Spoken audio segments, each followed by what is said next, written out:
right. So according to my phone, we're live. Guys, if we are live, let us know, and let us know on audio if you can hear me in the chat. Give me a 1 and make sure that the audio is coming in. I had to switch cell phones around and stuff last minute, so hopefully everything's working correctly. I'm gonna double check my end right fast. All right, cool. All right, guys. So to everybody here, I've got Crafty Veteran, and I also have Mike Buvoltz. Now, I'll probably mess up your last name every single time, brother. No, actually, you do pretty good. It's Buvoltz. Yeah, it's good. All right, close enough. You say it differently every now and again. Right? Sometimes I've heard Buvoltz and Buvoltz, but for the most part, you get it right. All right, perfect. Now, these guys have went up to the Pathfinder course. I was there in the same course with Mike up there at the intermediate scout class. And Crafty Veteran just got finished getting attached with the intermediate scout class, what, a couple weeks ago, I believe it was? Yep. 2 weeks ago. All right, so guys, this here is the course I took back in September. This is run by Self-Reliance Outfitters, Mr. Dave Canterbury. And of course, he's got a large list of well-known instructors. Some of them have their own YouTube channels, and some of them don't have YouTube, but they're very good. And you know, they've been doing this stuff for a very long time. This is one of the toughest courses I've actually taken here in North America, and I've taken several. So I want to get these guys involved in this stream. 1, to promote their channel, because they're good friends of mine, and 2, because of the authority they bring into this. They are actually pushing themselves all the time in outdoor survival. So in the description, I said survivalist and bushcraft. Yeah, these guys know their stuff. The reason why I have them here is I've taken these courses and I know how tough it is. So that's why I got them here with us today. So that's what we're going to be discussing tonight. To the chat, good to see everybody. Sweet Tea, thank you for modding for us. Hopefully tonight we can get these guys' links for the channels dropped tonight. That'd be great. And to everybody else, Miss Ghetto, good to see you, my friend. How are you doing? So guys, what we're going to start off is outdoor survival, learning outdoor survival. And it's one of the things that I'm really pushing heavy on my channel, mainly because I believe we need to have these skills. Just stocking up a bunch of canned goods and hiding in the house is not, it's an answer to certain scenarios, but not to every scenario. If something happens to your home or you got a major threat coming in on you, there's going to be a time that you're going to be finding yourself on the move. And having these skills, and I'm sure these guys here are going to agree with me on this, trying to carry the kitchen sink with you all the time is not going to happen. Okay, it's just way too much gear to be trying to carry all your preps. So right fast, I did see looks like Homestead Homeboy from North Carolina there. Good to see you, my friend. How are you doing? What's up, Big Daddy? Keep up the great work, brother. I definitely do appreciate the super chat. Never required, guys. So right fast, guys, let's go ahead and get into some questions instead of me just constantly talk good about these guys, because I really don't like them, but they're here anyway. So I'm gonna go ahead and hit you up first, Crafty Veteran. Sure. This actually is going to go. This question is going to go to both you guys. In outdoor survival, okay. Let's say that you have your gear, all right, your minimum gear that you usually carry with you, and you hit the woods and you are trying to survive in a location. What are the 3 things you're going to be working on first during that first day? Yep. For me, probably the 5 W's. I know, like Michael talked about that in one of his videos too. Finding my, location I want to set up at, know where water is, where wood is available. Is there any widow makers in the trees above where I'm going to set up at? Is there any animal life, any, weather, winds to worry about? Knowing a good spot initially, and then what resources you have around you. That's what I would do first, probably, when I hit the woods. Okay, so the 5W, guys, if you don't know what that is, Mike did cover that on his channel with his brother as well. He was filming with his brother. And one of the big ones is widowmakers. And in case you guys don't know what that is, you got to be looking up above you. Like down here in Florida, when I show those outdoor videos, Hurricane Michael tore up a lot of stuff. There's a lot of things hanging, and we're talking big trees, and they're barely hanging on through other branches. So you don't want to set up a tent underneath that. That's for sure. Mike, what you got? What you got for us, man? Well, into the woods first, right off the bat for short-term survival. The first 3 things that I'm going to be securing is a shelter, water, and my fire. With a shelter, water, and fire, you can get by for quite some time. As all of us know, having gone through the 4 days, I don't know how much you were able to eat, Ross, Crafty Veteran, but I know for you and me, Joe, we didn't. I think because you and I got our bow drill fires, we got like one measly 300 calorie yogurt, right? But 4 days without food, I mean, and how much calories were we burning? And had no food to fuel ourselves up, and we were able to keep chugging. I mean, you can go quite some time without food. So with a fire, to keep you warm and to disinfect your water, a shelter to keep you out of the inclement weather, and then a source of water to procure so that you have something to drink. With just those 3 things, you can get by for quite some time. So those are the first 3 things that I'm going to secure. Yep. Yeah, I definitely agree with you on that. One of my last outdoor videos I was doing, to me, is shelter, finding water, and getting fire going to buy that water. Because, like you said, and I know Crafty Veteran agrees with me on this, because that course he just got out of, you can run a while without food. All right. Now you will get delirium and stuff like that. You'll get fatigued from not eating. Of course you will. But during that first day, you're not really worried about eating anything. You were looking for a water source. And can you go a few days without water? In scenarios, yes, you can. Some scenarios, Right. if you're out in the desert, I don't recommend it. So trying to find water and of course fire. Now I've seen it, guys. People, I like Les Stroud. I do, and he drinks right out of a stream. Me, I've had dysentery. I don't play around. I will figure out a way to get clean water, and I'll make it clean. Yeah. That's just something I don't mess around with, because once that dysentery sets in and you're out there for a while, and it does take a few days to set in, you're hurting, and you're hurting bad. So it's a luxury you can get away with when you know the rescue crew is coming in 7 days. Exactly. But if you're out on your own, if you don't mind, I'd like. Sorry, brother. No, you're good. You're good. I have a delay on my end. My bad. Oh no, it's probably me. But what I want to add too, like you were saying, yeah, you can go a few days without water. But when I'm talking to people and trying to teach them some of this, one of the things that I like to be specific about is a lot of times, you get the 3 weeks without food and 3 days without water, the rule of 3. But in reality, a lot of that's like, well, you can go 3 days without water before you wind up dying. But it's not death that you're really worried about, is it? It's to the point of debilitation. It doesn't take too much time of you going without water before delirium starts to set in.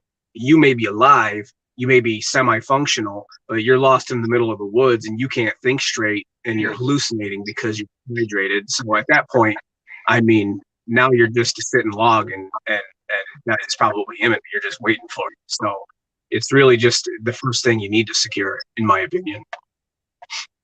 Yeah, and it depends on the scenario. If you're in the middle of a snowstorm or the sun beating down on you, shelter, you got the 3 hours. It depends on the element in the scenario for sure. Water is definitely high priority that first day. If I can't find water that first day, I'm still moving, and I'm gonna find something. I don't care if it's a mud puddle. I'm gonna find something that I can actually purify with. Right fast, before we get to the next thing, right fast, I want to follow up with you, Crafty Veteran, on this. Dex J, good to see you, brother. Dex J is over there he's the other counterpart there at Marfigal TV. Good to see you live. Thanks for all the excellent information. Dex, definitely do appreciate it. Dex is the one who saved my channel when I clicked on that bad link for a promotional deal, and I got locked out. We would not even have a channel if it had not been him getting me in touch with YouTube and everything to get my channel back. So definitely do appreciate that, Dex. Been a real good friend. I got to meet him a while back in person. Great dude. Van City Prepper, thank you so much. Great channel. So much information. Thank you. And by the way, guys, Van City Prepper, if you're not following her, you need to be following her channel. Her channel is great. Her and her husband work together on a lot of things there. Definitely need to be checking that out. And I did see a comment that I do want to address. Came out of Lisa K. It concerns me that the seasoned men like you so much trouble finding food out in the wilderness. So we are outdoors. And I know I can speak from experience. When you're out there trekking through, everything hears you. When you're setting up video cameras and stuff to film outdoors and talking to a camera, everything hears you. Animals aren't stupid. They get out of the way. I've gone days without seeing anything edible that's bigger than a lizard. So yeah, I mean, we're out there all the time. We're always out there, and we go to many different locations. And sometimes I mean, there's a difference between surviving and still hunting or sitting in a blind or baiting up deer all year round. When you're actually out there and you're trying to survive, you're making noise and everything knows you're there. So occasionally you might jump up a snake, or you might be able to nail a grouse or something like that. But that's far and few in a survival situation, in my opinion, and from my experience being out there. Yep. Yeah, I agree. can piggyback off you real quick, Joe, from Lisa's comment. It's not so much that we couldn't find food at the Pathfinder course, the intermediate. It's that we weren't necessarily allowed to eat much food there because that was part of the program. They want to have you kind of starving at a caloric deficit and kind of dehydrated and exhausted to see if you can perform under all those stressors. Like, that's kind of the purpose of that course. That's what makes it unique compared to other courses in the States or in the world, is they put all that pressure on you to see if you can still perform and survive at your worst. Yeah, they do. And that's the thing. That's why one of the reasons I say it's one of the toughest course. It wasn't hiking. It wasn't making a bow drill fire. It was having to make a bow drill fire like that when you were already exhausted from a 5-kilometer walk, a hike, navigation through rough terrain, and you've already not had any food. And now you're completely burnt out and exhausted. Now you got to go get a bow drill going. And I'm like, what was that? Second night, something like that. I think that was the tough one, Mike. But we run into that sucker. I think it was the second night we had to do that one. And man, I couldn't do it. My arm gave out. I just got my wood prepared for the next day because I was shot. Yep. Yeah. That was the third night. So it was, that was because you got yours the following day. You got your second bow drill the last day. Yep. You and I both got the first one the first time. Mm-hmm.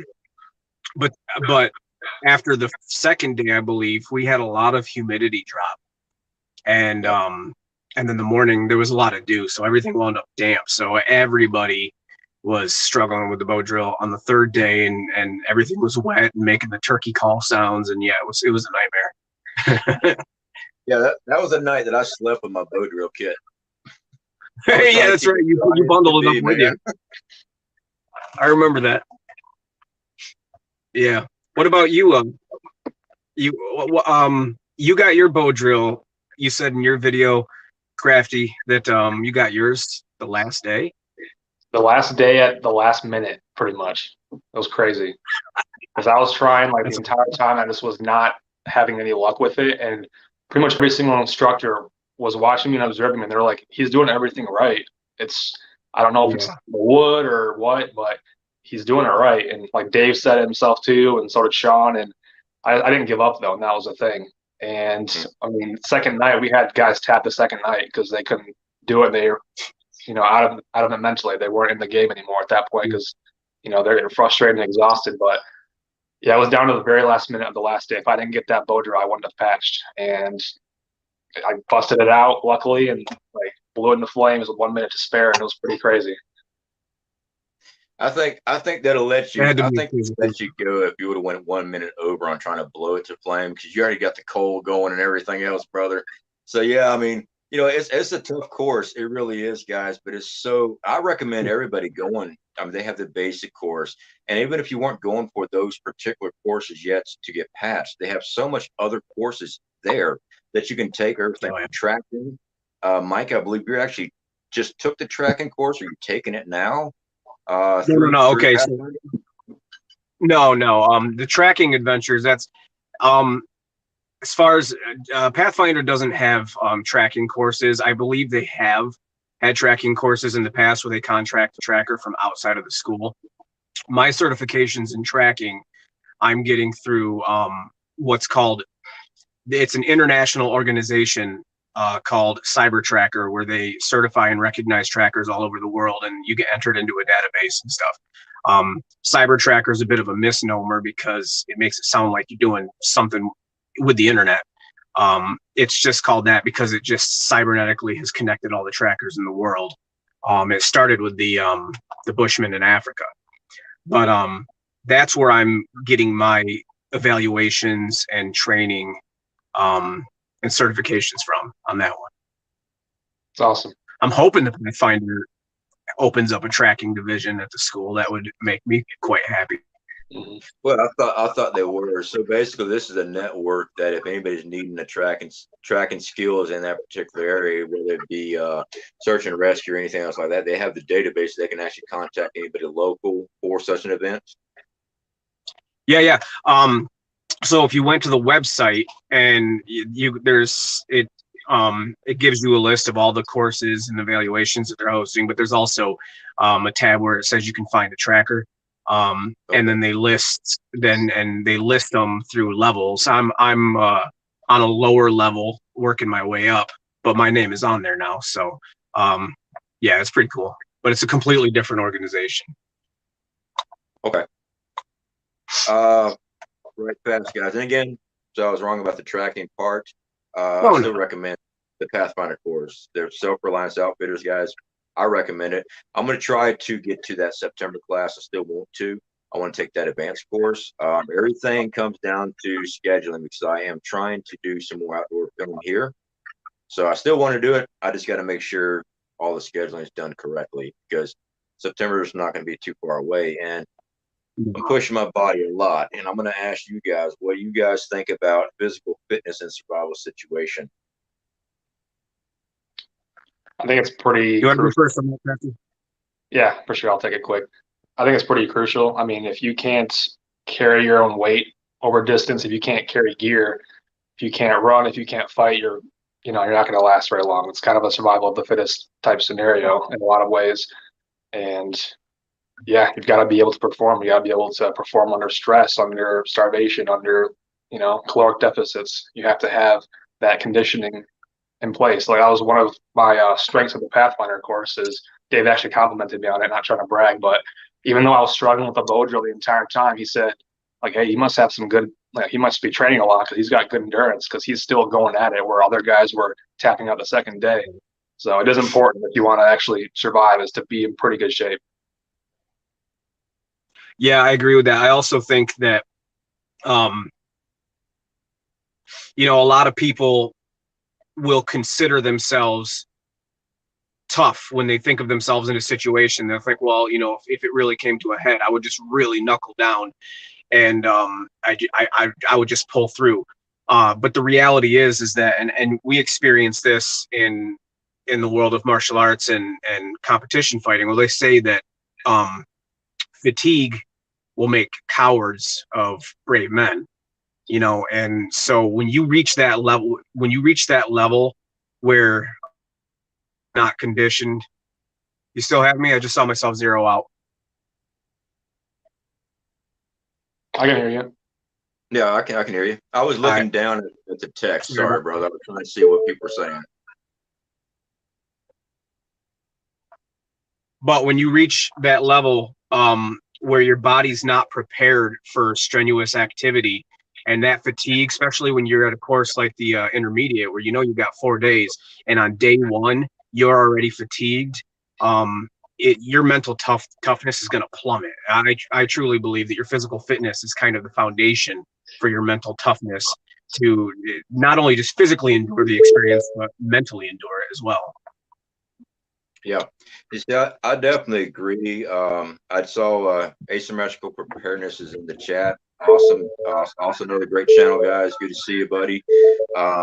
I did see your videos where you asked for prayer and stuff, brother. A lot of us did pull together. I hope everything has definitely worked out on your end over there. I did see the South Florida DCL. I know you guys are prepping for the worst case scenario, but if you have other better means of starting a fire, why not teach that also? We do teach that also, but we also teach the bare essentials because if you ever lose any of that or ever break it, because I've actually been in survival situations where I sat on my lighter, my big lighter, and broke it, and now I had no fluid. All I had was a striker, and it was snowing like crazy outside Mount Shasta. So knowing how to create fire from friction fires, how to procure that wood correctly, have multiple ways of doing it, that just ups your game in survival. The problem with, in my opinion, most preppers is that they rely too much on technology, and when that technology fails them, if a product breaks or you lose it, As a case in point, on the TV series alone, when Joe lost his fire starter and he had a tap out, if he wouldn't have lost that fire starter, I think he would have won it. I really do. And he tapped out since he lost that Paraseum rod. In our situation, we would just make another way to create fire from flint and steel. That's why we carry a carbon steel blade. We'll pick up chert, and we'll make it happen that way. We'll start a bow drill. We'll start other ways of friction fire if necessary. We'll get a fire, and that's why we push the teaching of that. And that's why, like the Pathfinders on the self-reliance part, if you lose that, if it breaks, you're going to have something. Because I've been in a situation where I've lost stuff. I've had to take off running. When the train yard bull was chasing my ass, I had to leave a lot of stuff, that or get a ticket. So I'm not recommending anybody doing that. But now I'm stuck without a lighter because I just left half my camp still there. So that's why we teach this stuff, guys. And Jay Stone, good to see you, my friend. Thank you for getting this link set up. I definitely do appreciate you being here. I will not keep everybody too long here. I do know Marfugo TV is supposed to be doing a live stream and stuff tonight as well. So if you have to go over there, definitely I completely support Marfugo TV. We'll leave our live stream up as far as you can follow it up and come back here, guys. And Milkmaid, good to see you, my friend. How are you doing? I actually need to make you a mod tonight, and I got you as a mod now. So, guys, you want to talk about, let's see, Crafty Veteran, you want to talk a little bit about your channel, what you're doing. You don't have to go about your background or anything like that, brother. Just what you're trying to do with your channel so people kind of know what to be expecting when they come over there. Sure. Yep. That's kind of a culmination of self-reliance type aspects, everyday carry or EDC stuff, gear reviews, considerations, some self-defense stuff like pepper spray, carrying non-lethal tools, wilderness survival stuff, a lot of gun stuff. It's kind of a culmination of a lot of different variables that involve self-reliance in urban or wilderness situations. So is that easy, guys? Let's see. It's not that scary. It's just that beard. Sometimes it gets cheeses and stuff stuck in it. No, best of you, brother. I know.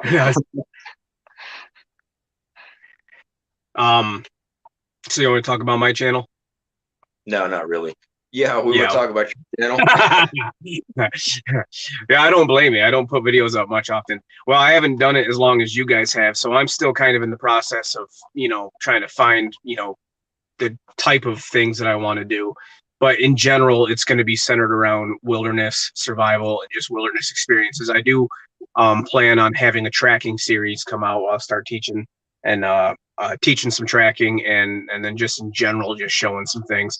And then obviously there's the martial arts side of it and self-defense side of it. I've got that background and working on getting my brother in some pretty good shape again because he used to compete and stuff. So we can, get on there and put up some good martial arts videos without the both of us looking like fat slobs while doing it. So yeah, that's the direction I plan. The actual direction I plan on going with the channel. So. Well, I'll tell you what, man, we got a good woman cooking for you. It's easy to gain on the extra pounds. Trust me, I know. Speaking of your brother, if I'd like to see him get more involved with y'all's channel. I know he's been working on his own channel and stuff like that as well. Yeah, you guys can always hit me up, and I'm more than happy to promote your channel because I know who you guys are. One of the things I'm really trying to gear towards on this channel is I'm trying to get more into the people that I know that actually do the process and they actually teach by actually showing and have been through it. So, you guys, I know you guys. Mike, I was there with you. We sat fireside, shot the shit for, 2 hours in the middle of the night while everyone else was snoring up and cuddling up next to the fire. And guys, I do mean next to the actual fire. It got cold that night. They're right there on top of the fire. Some of them were falling off of bricks. They were sleeping on a little brick wall and the patio bench around the fire ring. And I'm like, yeah, it was almost comical. We knew better to try to sleep because we'd want to fall in the fire or something like that. But yeah, if you guys see questions in the comments or anything you guys want to address or answer, you go right ahead. It's flying by on my end. I can't even see. What do I see the comments?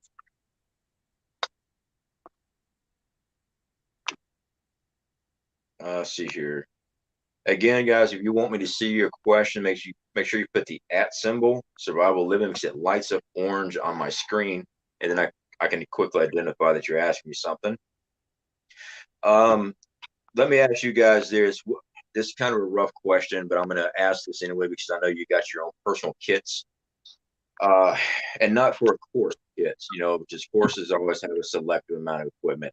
What is the weight that you usually carry? Let's say for a 3 to 5 day excursion that you know you're not going to be running into people. You got to survive off your kit. What type of weight you got? I think for me, probably around 30 pounds, roughly. Pounds? Yeah. Man, I got so much. Yeah, I'm about the same. 30 pounds, and that's not camera equipment or anything. That's just what you got right there. Yeah. I would say my gear that I carry, oh man, it's every bit 60 pounds. That's with the camera equipment, 65 pounds with the camera equipment. I haven't tried to strip it down yet because every time I've been going out to the woods, I've been taking all my camera gear with me. I need to weigh it out. I'm going to say my camera equipment, I know my battery banks alone is 10 pounds. My battery banks. Wow. So I take a whole bunch of these right here. I got 18 of these. And right at 10 pounds. But that's to charge up those GoPro cameras and camcorders and the power mic, because all my stuff has power coming out of it. Now the drone. So yeah, it's I'd say my total gear is 40 to 45 pounds. Mine probably, I mean, I carry around 35 pounds. I sometimes, like if it's me and my brother, I probably actually pack out about 45 pounds worth of stuff, but I give the other 15 to him because it's bigger than me. So, and I'm the older brother, so I make him carry it. My back is just breaking thinking about carrying 60 pounds. So Dragon Slayer, yeah. When I first started packing out my gear, I'd be lucky if I was going to be able to hike a mile without even having to stop. And that's where it goes into physical fitness. It does. You don't have to be on a Schwarzenegger running around. Okay. I think being too large, and it's actually got a conversation started when I was at the Pathfinder course. People were asking Corporal's Corner, do I need to be bigger to make the course and stuff like that. From the senses I'm reading on this, it's not. It's physical fitness as far as pushing your body for endurance. You do have to be strong enough to carry your gear, which does take strength training on that. You know, you got to work out those thighs, the calves, the back, the shoulders. But you do need gear that actually does fit good. I mean, you don't need something that's going to be killing your back the entire time, which does come to how you actually pack out your gear. Make sure you pack out your gear correctly, because if the weight's off on it, you're going to be able to tell with like 30 yards. So yeah, I mean, to me, physical fitness is huge. And once you make a difference on that, it's a big game changer on that. But if you're too big of a guy, you got to think about this. You're going to be running a lot more hydration through your body because your muscles uses this hydration. And if you're burning up a lot with big old muscles, you're going to be drinking a lot more water than somebody that's smaller. So, you know, kind of keep that. In my opinion, a medium-sized build will do pretty good out there compared to on a Schwarzenegger running around with the same pack. Okay. You know, they eat like a cow anyway. So, I mean, imagine drinking water. Speaking of, I got water here. Plus, if you're too ripped and you have like no body fat, that could be detrimental too, especially in more long-term survival. It's good to have a little bit of fat, I would say, for sure. Yeah, for sure. Well, I mean, when you look at the show alone, I mean, look at the guys, and not saying any names, and I don't want to be an armchair quarterback here, but some folks don't catch hardly any food and don't do much, and they last a long time based on just the fat storage they have on their bodies. You know, they go like a whole month and a half eating nothing, so it definitely helps. Yeah, I've seen that. I've seen the argument in the prepper community, especially on my channel, about you want to be heavy set for SHTF. In my opinion, though, you really don't, because of the damage being done to the internal organs by the nutrition value dropping so much.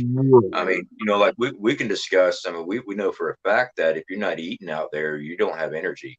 And those guys, I mean, they're wasting away, and some actually got pulled for medical because they just lost way too much body weight. So yeah, I mean, I obviously you don't want to be shredded ripped because you don't have any body fat on you, but you know, just decently toned up. I mean, yeah, you got a better chance. But again, without nutrition, You're not going to be doing much hunting. I mean, I'm sure I'll ask you guys. I'm like me, if I'm doing a serious outdoor event in a survival situation, first couple of days, I've got snares up everywhere. I got fish traps. I'm getting everything into the ground. It's not the first day because the water is my first priority, but if I got the time, I'm getting something in the ground because that's a passive trap. It's a passive way of generate food. Yep. What do you guys think on that one? Yeah, completely agree. Mm-hmm. Sorry, go ahead, Crafty. Yep, I mean, I agree. And I actually just saw a question from the milkmaid, which kind of ties into what we're talking about here. He said, what would you all say is a good percentage of body weight to start with? Just looking for opinions. Or body weight to start with. So percentage wise, I mean, I would say don't be like morbidly obese for sure. I would have it, lower if you can, but kind of what we're talking about, as long as you have good conditioning, endurance, and strength. If you're a little husky, that's not that big a deal as long as you can perform. And like we said, you got that extra fat storage for energy. But if you're a little bit too big, your body fat percentage is a little bit too high, and you can't really carry your gear or move up crazy terrain, that could hurt you in the long run. Yeah. Well, there's a big difference between going on a show like Alone, where you can fatten up as much as you want and then just wait it out, because 2 months you're waiting for some people to tap out and then you're going to get pulled out and get med and you're going to be all right. And there's a difference between that and an actual survival situation where you have to fend for yourself and you have to do it long term. So yeah, you absolutely can't. I agree. You want to be in shape, and I think husky is a good term for it. You can get away with being husky, probably no more than that. But as far as you were saying, Joe, about trapping, that passivity of procuring food is where it's at, I believe, in a survival situation, and I believe that's pretty much proven on even shows like Alone and such. When they're I can't remember the person who commented earlier about how hard it is to find food when you're out there trying to survive, and it's very true. Animals don't want to be killed, and you're making a lot of noise when you're out there. Your best chance of catching one is going to be through trapping and fishing and things like that, where hopefully your traps are working for you to catch your food while you're sleeping or working on your shelter or doing whatever it is you need to do, some other means of survival. So completely agree with that. Yeah, I definitely agree with that, because from my experience at it, putting a passive trap out, now you're removing yourself, your scent, your noise, everything from that area. Yep. And now at nighttime, what I found down here in Florida, I hate to recommend walking around at night. If you got a headlamp, awesome. If you don't have a headlamp, like my last trip, it's freaking scary, okay? Right, the boogeyman is out there. There's big gators down here. But bullfrogs, frogs, they love waterways. And I'll tell you what, real quick food. I mean, I know some guys, they spear them and all that stuff, which is awesome. I don't have that skill. I sit there with a big stick and I knock the crap out of them when they pop up. And I just wait for them to back up. And I just scoop them up, man. I just wait. They're kind of like squirrels. They're dumb. Once you hit one, give it 10, 15 minutes, they'll start croaking again. They'll come around, whap them again. So that's how I do it. But I've seen the nice spear fishers, doing frog gigging. I used to frog gig when I was a kid out of a little John boat. Did great, but I'm not floating in the water. I'm around the edge and stuff. I joke at Corporal's Corner, so you always have those big old frog gigs on his channel and stuff, those big old bullfrogs and stuff he's got. He's good at it. Me, I just caveman it and just clobber the crap out of them. Hey man, whatever works, right? It works. I've seen you on some of those. It's crazy. It's like you're living 5 days on frogs. Yeah, frogs, lizards, pine, and that's the thing. I see it a lot. Foraging. There's nothing wrong with foraging. You should know plant life as much as possible. The problem is foraging depends on the season. It depends on the availability in the area. Just because the state of Florida has so many different types of edible plants doesn't mean it's in your area. I mean, I've had the keyboard warriors type in, well, you need to learn how to eat plants. Like, I do know my area, and if there's nothing there, Florida's got mostly poisonous stuff. All right.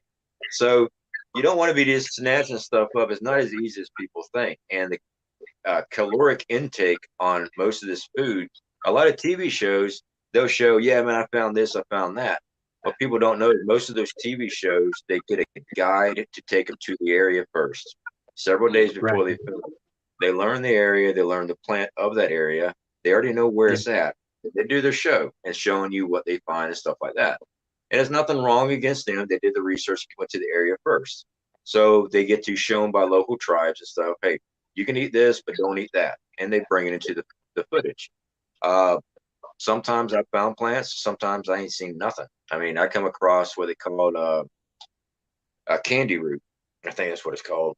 You think candy root's great, has a licorice taste. What they don't tell you is that thing will make you vomit. Even though it has a licorice taste, it will cause you to vomit up. So, yeah, I just don't mess with those. You know, certain things I play around with. And cattail is great. Every single one of my outdoor videos I've been doing for the last year, I have not come across a single cattail. Wow. So everybody talks about how great cattail is, and it is great. But I haven't come across a single plant, not in the locations I've been at. So yeah, you know, it just depends on what's around you. It really is. Yeah. I think that's great advice. I'd like to add on that actually for your viewers and such, that if for an SHTF or a survival situation or whatever, if you're going to get into the study of wild edibles and wild medicinals, and of course this isn't my idea, this comes from Mr. Canterbury and, you know, videos of his past, but it really would be wise to start with your study of edible and medicinal trees in your area that you're going to be, because trees, like you were saying, Joe, a lot of foraging for plants, that's only going to be seasonal. Trees are a 4-season resource. They're always going to be there, and they're always going to have their medicinal properties or edible properties. You know, like certain, like the cambium layers of certain trees, like aspen and pines, you can actually eat and stuff. So, but again, you're also right. Like, you're only, as far as that's more, I think they're better used for medicinal reasons. Like, you're only going to get so many calories out of, you know, foraging plants or even from trees. Right. Were you guys able to eat any plants at your intermediate course that you guys found while going through? Somebody attempted to. I won't name any names, and it had very bad results. But anyway, you can name names. So, oh Mike, you want to talk about that, buddy? Yeah, that's fine. So yeah, the winged sumac that they have there. I don't have winged sumac here. I have staghorn sumac and poison sumac, and staghorn is edible. But Baxter, a few weeks prior, had told me about the winged sumac, and he's like, "Oh no, this is edible." So I was like, and Paul gave me a handful, and he was like, "Yeah, you chew on it." And he's like, "I like to spit it out," so I chewed on it and spit it out. And this was a few weeks before the intermediate. Well, at the intermediate class, I thought I'd be slick, and we're walking through the briars, and I'm pulling off a bunch of berries, winged sumac. Apparently, you're not supposed to like eat a bunch of them or swallow them. It's more like you're supposed to take the juices from them and spit them out. And I was swallowing them, and I ate quite a bit. And it was the second day of intermediate, and there's no nice way to put it, but I shit myself. And I I had to walk up to my hero, Dave Canterbury and Baxter. I'd walk up to them and literally tell them, I just shit my pants. I don't know what to do right now. Wow. So lesson learned there. It was also kind of getting closer to them. What was that? I said, and he still got patched. He went through all of that and still got patched. Well, you do what you got to do, I guess. But yeah, yeah. So I mean, I thought about it. I looked at those bears when I came through, and like you, when I was in North Carolina, we had poison sumac and staghorn. I'm looking at it, like, I don't know that plant. I'm looking at it, and I'm like, nah, something's off on it. I'm like, nah. And I kept on seeing the berries.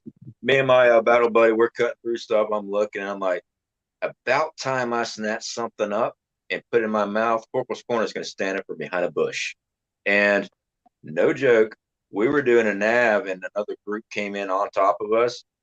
And my battle buddy's talking to them because they're like stomping all over where we're trying to navigate through, just right in the way. And all of a sudden, this big giant comes out from the bush. You guys, I'm like, no, man, we're trying to get coordinates. We just out of nowhere, this big freaking hulk of a man stands up. I'm like, how in the world did you hide behind that 3-foot tall bush? There's just no way. But yeah, there he was. So I avoided all berries and stuff out there, and I was actually hoping for a snake, because I'm like, if I get a snake, I can eat it. I'm like, you know what? I honestly, we didn't even have time for that. When you're on that course, That's and you're right. navigating, you didn't have time for them. It's just a hard hump all the way through. You might have enough time to check your maps and your coordinates again, but you got to keep on moving. And as much racket we're making going through the woods, I think everything ran anyway. So Yeah. Yeah, you get to a point there, you're so busy, you don't even think about it, really. Right. Did you guys do any hunting at your course with frog gigs? We did that the last night.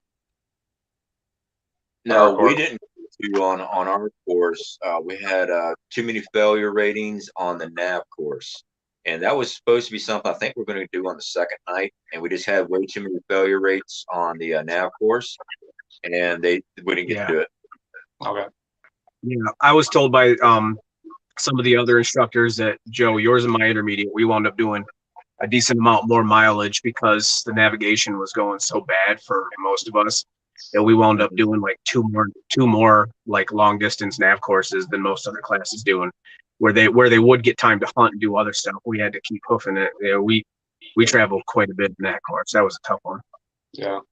And that was a lot of hiking on that course. Oh man, yeah. And the amount would you say, Joe, we were probably carrying an upwards of 65. Once we had the buck saws and all the materials in our bag and the pack frames that we were hauling around and all that, we probably were carrying 65 pounds, if not. I was actually glad too when I first got there with all the gear that they required us for, and they made us strip it away. I was like, dude, I went and bought all this stuff. I didn't say it to him. I was kind of upset. Well, I went and bought all this gear, and I'm not even going to get to use it. And then next thing I know, I'm strapping all this other crap on top of me. I'm like, man, I'm glad I don't have that other gear with me, because this would have sucked. So yeah, I was actually happy that we got stripped down. And what people didn't know, we did get stripped down. A lot of our gear, like I had my waterproof bags, oh man, I forgot the name of them now. I used to keep my sleeping bag and stuff in it, my dry bags. Well, I keep my gear in that way, I have everything organized. And as soon as they saw that, and you don't get to keep those extra pouches and stuff, I'm like, damn it. I thought I had one up on everybody, because that's where all my dry tinder was going to go. And no, so I had to sleep in my freaking shavings. Yep. So Virginia Bushcrafter, I see that you're talking about your gear. The pack, the 2 Myfak rucksack, 8-pound empty, 81 liter. What you suggest? I'm thinking you're talking about the Martin top that I have now. Filled up 50 to 55 pounds. I carry too much, but I use it all. There's nothing against, in my opinion, there's nothing against having a lot of gear as long as you're able to train with it, and actually, you can do 6 miles a day with it and you feel fine. I have no problem with that. I go heavy with my big camp out unless I'm minimizing gear. If I'm just going out there on a nice camp out with some filming, I'll take a tent, I'll take a camp water filter. I'll take all kind of gear with me that I won't there at the campsite. I'm walking anywhere from 9 to 12 miles during the entire time out there. That's a lot of gear, but I'm not on a timetable. And this course, everything was timed. Everything from collection of materials for your next course objective to your hikes, even mapping out your terrain for your navigation. That was time too. Everything just as fast as you go, just to give you that extra stress and to put yourself in a survival situation, which is why I like that course so much, is that they kept pushing you. And in survival, you're going to be running into a lot of stress. Yep. Hey, Mike, when are you going to your advanced course? I'm doing September. Okay, awesome. You doing September as well? I'm not yet. I'm going to try to do the September one. I hope you can make it, Joe. I'd love to have you with us. Yeah, I'm not going to be doing the instructor part. It's just going to be the course to running my business here. But I do want to go up there and take the advanced course on September. Yeah. So we're going to get that going. I just got to make sure I can line up all the dates and everything correctly. I'm gonna get up with you and get the actual dates that y'all are gonna be there in case I have multiples. You know, I want to make sure I catch the same time as you guys. Yeah. That'd be awesome. And I will be taking Greyhound again, but this time around, I'm gonna save up a little extra money. That way, if I'm sitting in Atlanta for 3 days, I'm not pushed at trying to run up there and everything. I'll just take the Greyhound again, and I'll just get there early, rent the motel for a couple nights in advance. See, last time, as soon as I got there, I got the bed down that night, and then had to run and do the course. And then when I got done with the course, I got to take a shower, bed down, and be first thing in the morning, catch a Greyhound back out. I mean, that was a hellacious trip on the Greyhound. That was probably worse than the course, to be honest. I think the Greyhound was worse than the course. Wow. Yeah, it's like once you stop moving, everything starts to hurt, and it all catches up to you. Yep. All right. Scroll through, guys. If you guys have anything extra, you definitely can speak your mind. Except for Crafty Veteran, he's been a little quiet. I think he might be a meme or frozen. What was your guys' failure percentage in your course? Tap out rate. Oh boy. So we had we started with 18, finished with 9, and only 4 of us patched. Oh wow. I figured it was half tapped. Yeah. It was half pretty tap, much 50% for me too.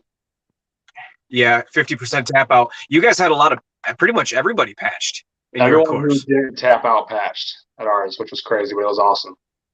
Yeah, that's crazy. We had only 4 out of the 9 that remained. Only the 4 of us passed. But our course was that one was a burner.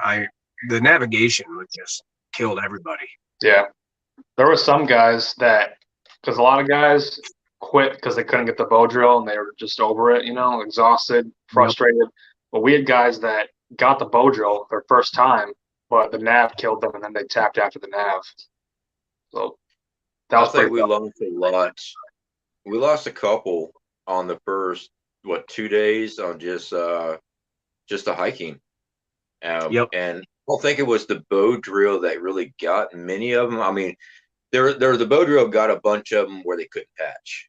That second bow drill, because we're required to get 2 bow drills, and I think that's what got a bunch of them that couldn't patch. They couldn't reproduce fire. But we lost a couple the first 2 days, I think, if my memory's correct on that.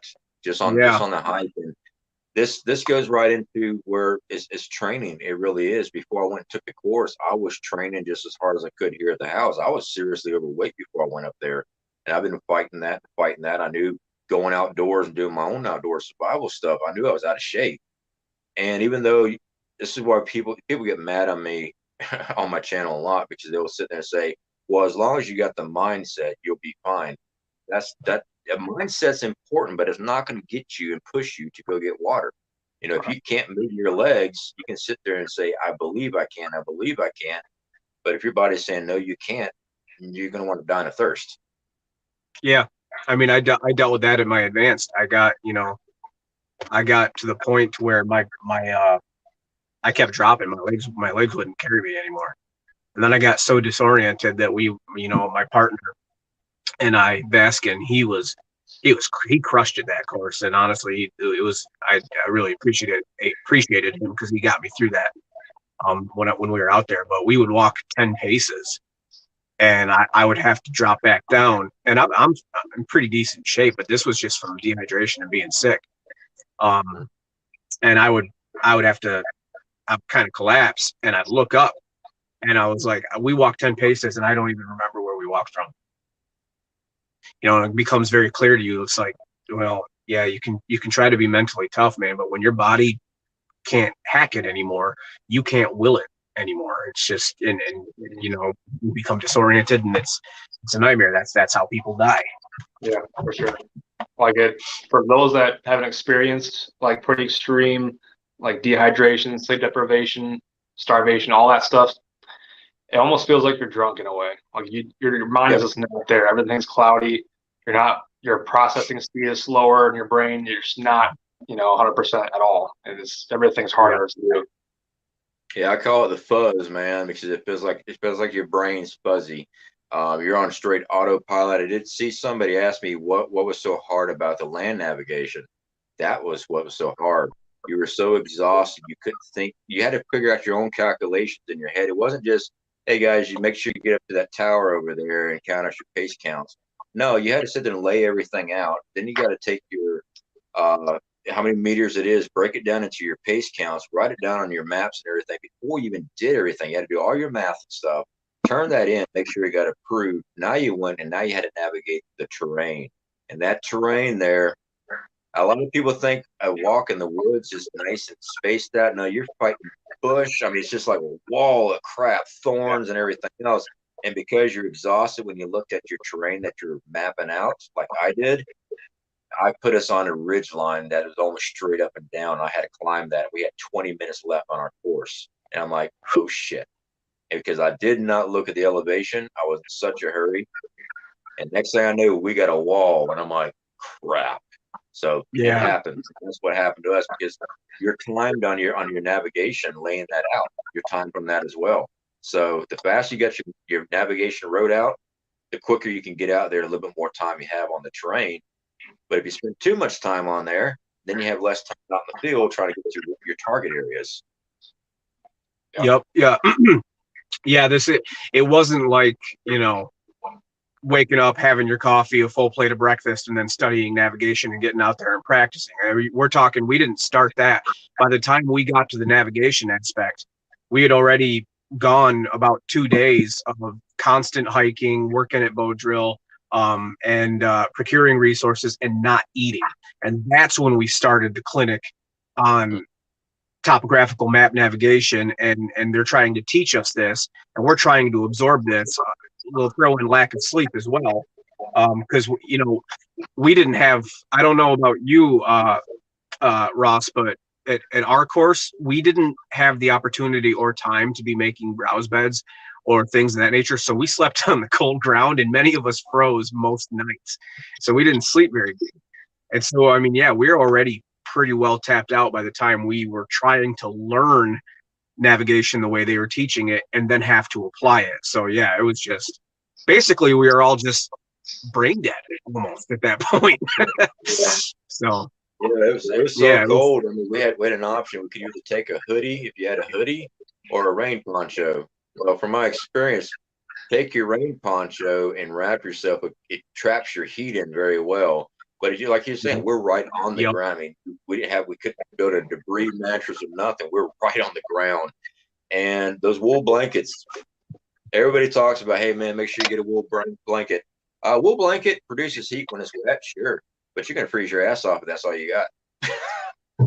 For sure. I froze my wool butt blanket off in works that well, thing, man. Yeah, a wool blanket works well if you're using it like next to a long fire and it's absorbing the heat and transferring it throughout your body and things like that. But sleeping directly on the ground, and I was with you on that. When we were given the choice, I took the rain poncho because I knew it. It was like, whenever you put on a raincoat, you sweat inside it almost as much as you get almost as wet as you would be if you weren't wearing it at all. That saved my butt at some of the hours in those nights. Probably same as you, Joe. Yeah, it did. It saved my rear end on that because it gave me some type of barrier on the ground. That way I could taco myself in my wool blanket and drape it over just to trap some of that heat in. And I learned that from those emergency bivvies. You see the Mylar bivvies. I learned that from using that. And it's the closest thing. It's not Mylar, but it still helped radiate that heat back in. But it still was brutal, man. And I get people, they ask a lot about it. Well, you got a fire? No, we're not camped near the fire. No, the fire is over there. You got to go camp out in the woods away from the fire. We didn't have a nice fire by our camps or anything like that. It was cold. Yeah. I went through basic in November, and almost every night was like 20 degrees. It was freezing.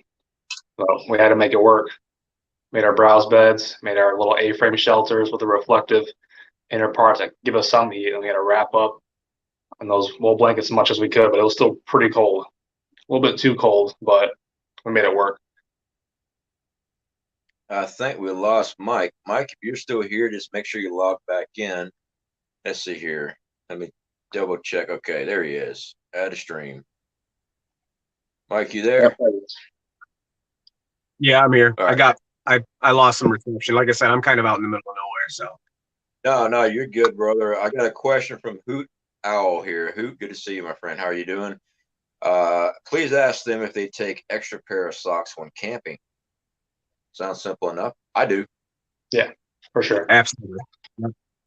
Yep, that's a given. And on that note, if you plan on going to the Pathfinder courses, bring an extra pair of socks. They're gonna let you keep those extra pair of socks. Dave is a huge advocate about foot care. We actually, Joe, you and I in our class, I think it was the third day, a kid he was pretty tough too. I think he would have stuck it out, but they pulled him because he basically was on the verge of trench foot because he wore the same pair of socks and a wet pair of boots. Yeah. So yep. Multiple socks every time. Yep. And then they had to make the call. That kid was going to push through, and his feet were bad. I mean, he was right on the verge of getting trench foot. It was that bad, and they had to pull him. I know they hated to do it, but he was. If he'd have stayed out there that additional day, it would have messed him up. He wouldn't have made it. He was mentally tough, but I think the third day he wouldn't have been able to walk after a while. Yeah.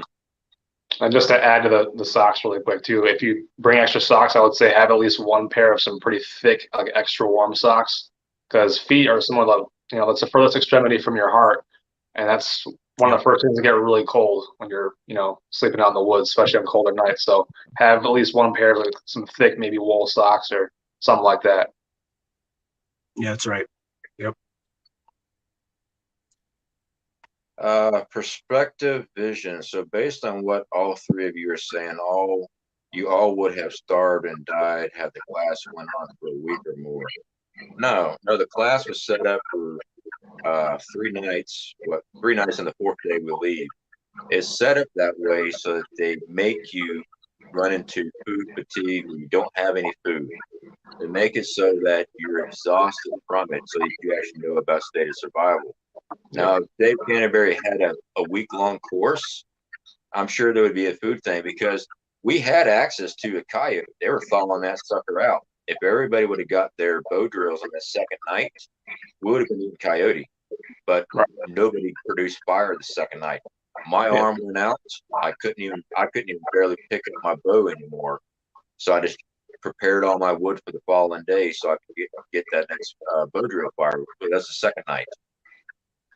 If we would have got it, we would have had coyote that night. Is that tough? Right. Yeah. It's the rules of the course. They set it up that way on purpose. If they said if it was an actual real survival situation and we were all together, all of us people that are involved in survival, you better believe we'd be eating some food. Some of us would be foraging, some of us would be active hunting, passive hunting with traps, frog gigs, snares, all kinds of stuff. But at this course, they didn't allow us to, unless certain criteria was met, basically. Yeah, no, I mean, Dave, they do that because they know that 3 days without food is not going to kill you. They want you to experience deprivation in basically every sense, because they want you to kind of come to understand what kind of person you're going to be when you're at that level, because in a real survival situation, you're probably going to hit that point at some point, and you need to have that experience. I can guarantee no sane instructor ever would make you go weeks on end, rucking 10 miles a day, never eating. If the course was week long and more, I guarantee they would do things differently, for sure. All their courses are only 3 to 4 days, so he can get away with starving you for 3 days. Yeah, exactly. I mean, the course is set up there to get that fatigue in there, so you know your body, and that's why when I do my outdoor survival stuff here on YouTube, I push. When I did that 1 3-day in preparation for the Pathfinder course, I mean, I was eating bugs, I was eating worms, grubs, all that stuff. That's the only thing I was able to actually secure was stuff like that out there. Martin Hill has got a question here. What do you think about the swagman roll? I've seen it. I've seen them advertised. I've seen them mostly advertised over there on Corporal's Corner. I've never owned one, so I don't have any authority on it. I can say this much about their products that they do release and that they do promote over there. It's good products, but I have never used one. I don't own one, so I could not tell you for sure. But I know from the products I've used from them, I've had no issue with their other products.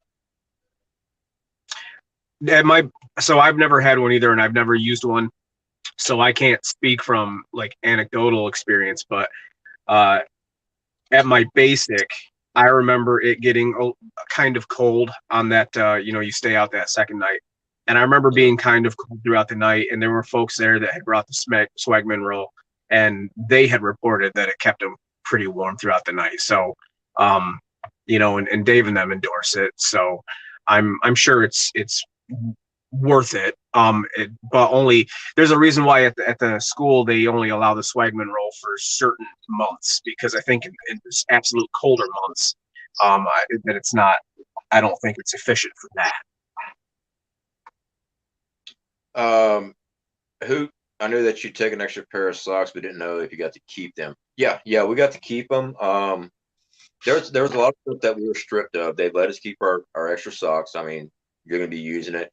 I will tell you this much from my experience on outdoor stuff. Each night that you finally crash out and you got your fire going, get those socks up, get them dried, let that smoke kill that bacteria in it, and sleep without your socks that night. I mean, your feet.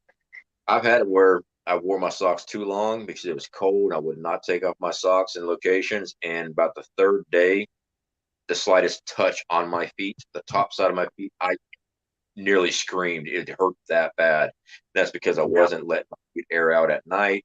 Every time I get near a pond or a river, I go ahead and wash them, even though they might get sand on them or dirt on the way back to camp. I'm going to go ahead and wash it, get that old bacteria stuff off of them, try to let them air out as much as possible. Obviously, you don't want to be running around the woods barefoot unless you're Mr. Cody, because he's trained on that. Me, I like having my boots on, okay? I'm not doing it. I step on everything. If there's anything, step on it. That's just my skill level. I always do. If it's sharp, I'm finding it. So I always put my boots on. You got a lot of poisonous stuff down on your end, right? What's that? I said, you got a lot of poisonous stuff down where you're at, too, don't you, down there in Florida? A lot of poison stuff, a lot of sticky things that'll stick you, too. Yeah, no. I wouldn't be going without boot wear either. All right, guys. So we are going to wrap up tonight. Again, I want to thank Crafty Veteran and Mike over here for coming on. Hopefully, I can get you guys back on. And also, guys, if you're not subscribed to the channel, please, the links have been up. They're also in the description. Please go ahead and go to their channel, but don't just subscribe. Actually, watch their videos. Be part of their community. You're going to learn a lot of great information from these guys. The reason I have these guys on is because, one, I trained with Mike. Two, Crafty's a good friend, and he just got finished training and got his scout patch up there at the Pathfinder course. Oh, you have yours right there. Oh, yeah. It is not an easy course. And I run my own course. I have my own business doing that. And I tell everybody, you get the opportunity to go up there. All right. I got to sit there and train with Anthony Powers. I got to train with, under these guys, not with them. They were the instructors. I got to meet Corporal's Corner. Oh, yeah, he's freaking huge, by the way. Don't let the camera fool you. The guy's like, 10 foot tall. Yeah, he's a unit. He's a pretty big guy. He was right there when I was doing my first bow drill, because I was just burning through that sucker. And he's like, hey, you need to ease off your pressure, slow it down, and then it ignited, because I've never used poplar before. I'm used to running cedar. I'm used to running cypress. So completely different type of wood. I had to change my technique differently up there. You know, how fast and how much I was going to do on the fireboard and stuff. So and there was Paul Hack. He was my personal instructor there. Great dude. Those were the instructors that were there when I was there. Tony Powers, Pooter Stomper. I don't know if this channel is still Pooter Stomper, or changed the name of that. Those were my instructors. I got to meet all those guys up there. I got to meet Kevin Baxter up there. He was camp master. You know, they were cooking some great smelling food that we were not allowed to touch. We got to look at them, and they made sure they showed it while they're eating it. Yeah. He's a good cook too. I got to be behind the scenes, and he that's good stuff you're missing out on when you're taking the courses. Yeah, it smelled great. Kevin, I'm sure that stuff was amazing. I didn't get to eat none of it. Oh yeah, for sure. So anyway, guys, definitely do appreciate you guys hanging out with us tonight, and we will have these guys back on. Hopefully we can do some more in-depth videos and stuff like that together. I'm going to try to get up there in September again, guys. Hit me up what dates y'all are going so I can make sure I get the same date so I can be up there and take the course with you guys. For sure. All right. So we're going to wrap up, everybody, and appreciate y'all hanging out with us. Yep. Thank you, Joe. Hey, Joe. Thank you guys for watching as well. Yeah, thanks for watching, and Joe, thanks a lot for having me on, man, and for all that you do for us underlings in YouTube. You really do a lot to try to help people. No, I mean it though. You do a lot to help us guys out, and I'm sure I appreciate it, and I'm sure Crafty does too, and it means a lot, man. I appreciate it. Yep. Absolutely, brother. I was there, man. I was there when I first got started. I was trying to figure this stuff out too, and it's a pain in the butt. It really is. So yeah, I'm more than happy to help, brothers. Yeah, thanks, man. Appreciate you. All right, guys. For my mods, definitely do appreciate y'all being here, getting all these links up for us. To everybody in the community, thank you so much for hanging out with us. Again, Pathfinder course is the selfrelianceoutfitter.com. Just go over there, check it out. We got all kind of different courses, all kind of amazing information there. Hey, I recommend it. I was there as one of the toughest courses I've taken in North America, and I've taken several, and that right there made me go, holy crap, I am out of shape and I'm not ready. So that's why I've been doing a lot of training for this advanced course, because I already know it's going to be a whole new ball game. So I want to go out there. I might get my butt kicked, but that's the thing about it. You just keep on going at it. That's right. For sure. All right, guys. So, guys, stay on backstage with me while I close this down right fast. Sounds good, buddy. All right, guys. Good night, everybody.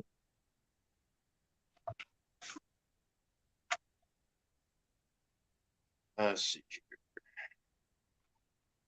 if I can make it.